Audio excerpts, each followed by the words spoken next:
გარემოს დაცვის სამინისტროს ინსპექტორები ხვალ ნატახტარსა და ბარამბოში აპირებენ შესვლას. არ არის გამორიცხული, რომ კომპანიებს სოლიდური ჯარიმა დაეკისროთ. უწყების თანამშრომლების გაფრთხილების მიუხედავად ამ დრომდე პრობლემად რჩება საწარმოო ნარჩენები, რაც სერიოზულ ეკოლოგიურ პრობლემებს ქმნის.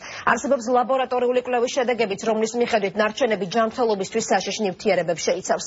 ადგილობრივი მოსახლეობა დახმარებას ითხოვს.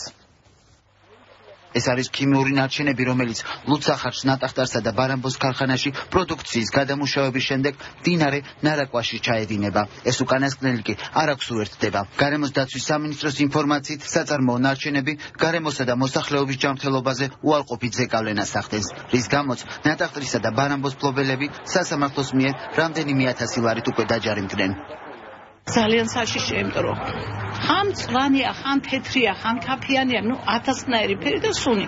აი ეხლა თათარს უთქვამს იქ, რომ მე პატრონი იქ ყოფილა იქ ნატახტარში და აქ საქართველოს და ყველაფრის ნება მაქვს დართულია. ის პროდუქცია, რომელიც მზადდება აი ამ საშინელებაზე, როგორ შეიძლება ის ადამიანმა მიიღოს? ეს ხო იმისი ნარჩენია. ადგილობრივების ინფორმაციით, მდინარეში ქიმიური ნარჩენების მოხვედრის შემდეგ გარემოს მნიშვნელოვანი ზიანი მიადგა.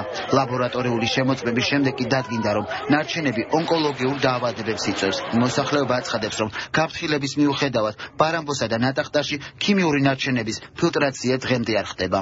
ეს უკავშირდება ლუცახარში ნატახტარს. არ ვიცი ამათი ნაწარმი რა არის, მაგრამ არ შეიძლება ამათი ნაწარმის არის ძალიან არც არაფერი და საწამლავს უშვებენ მდინარეში. მივმართე ნატახტარსაც, თურქი მე პატრონია. იმან პირდაპირ მითხრა, რომ საქართველოს რასაც მინდა იმას ვიზამოდა, ვერც ვერაფერს ვერ მიზამოდა. მე მგონი დღეს სამართლის დღეა და ალბათ გავიმარჯვებ. მოსახლეობის საჩურის შესწავლა პრემიერ-მინისტრის აპარატმა გარემოს დაცვის სამინისტროს დაავალა. ლაბორატორიულმა კვლევებმა დარღვევები გამოავლინა. გარემოს დაცვის მინისტრის პირველი მოადგილე აცხადებს, რომ რეკომენდაციები კომპანიის წარმომადგენლებს დღემდე არ შეუსრულებიათ, რის გამოც ბარამბოსა და ლუცახარს ნატახტარში გარემოს დაცვის სამინისტროს ინსპექტორები შევლენ. ჩვენ ხვალიდან უკვე განახორციელებთ ერთკვირიან ესეთ სრულმასშტაბიან ინსპექტირებას. და მოხდება უშუალოდ საწარმოდან ჩამდინარე წყლის შემოწმება. ნატახტარში ბრალდებებს უსაფუძვლოდ მიიჩნევენ და აცხადებენ, რომ კომპანიამ რეკომენდაციები გაითვალისწინა და ქიმიური ნარჩენების განწმენდის სისტემა დაამონტაჟა.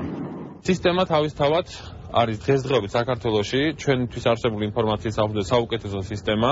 ნაგებობა არის საკმაოდ რთული, აქ მიმდინარეობს ჩამდინარე წყლების სხვადასხვა ტიპის დამუშავება, ეს არის მექანიკურად მისი გაწმენდა, ქიმიურად მისი გაწმენდა, ბიოლოგიურად.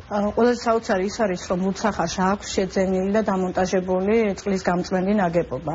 მაგრამ სამწუხაროდ ნაგებობა არაეფექტურად მუშაობს, როგორც გამოვლინდა და იგი უკვე რამდენიმე თვეა ტესტირების რეჟიმშია. მეცხრე არხი დღეს ბარამბოს ქარხანაში იმყოფებოდა, თუმცა აღნიშნული კომპანიის წარმომადგენლება კომენტარის გაკეთება არ ისურვეს და არც ქიმიური ნარჩენების გამწმენდის სისტემის გადაღების საშუალება მოგვცეს.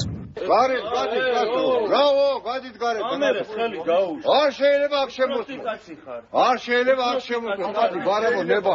მეცხრე არხის ინფორმაციით, გარემოს დაცვის სამინისტროს ინსპექტორები ნატახტარსა და ბარამბოში შესვლას ხვალ დილიდან გეგმავენ.